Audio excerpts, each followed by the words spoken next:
Hey guys, this picture might look a little bit familiar to you as I made a video on how I coloured this beetle in particular. For the rest of the video, about a minute in, I have a time lapse of all the other beetles I completed on this Hanna Karlzon Daydreams page, so keep watching if you're interested in seeing that.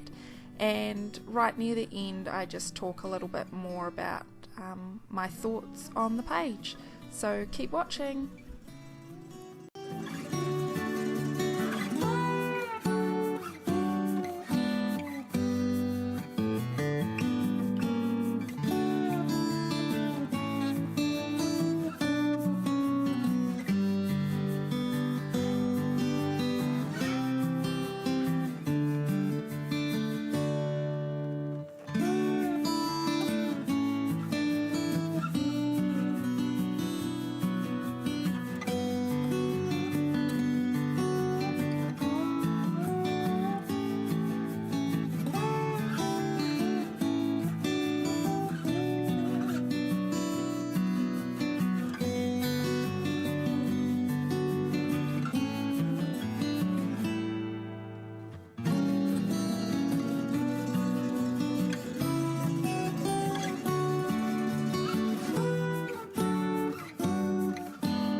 So I think the biggest thing I learnt with colouring these beetles is how important the black is.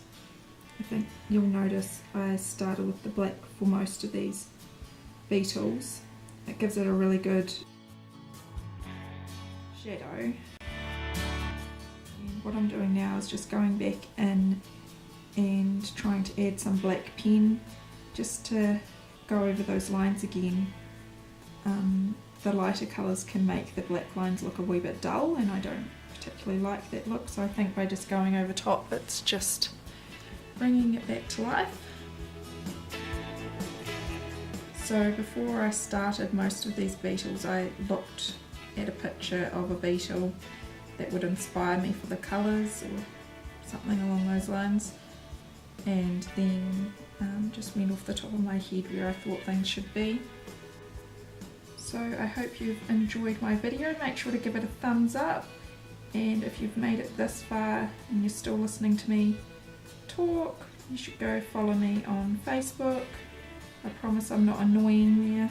I just post occasionally and have an update, etc. And make sure to let me know what you think in the comment section. I'll see you all next time.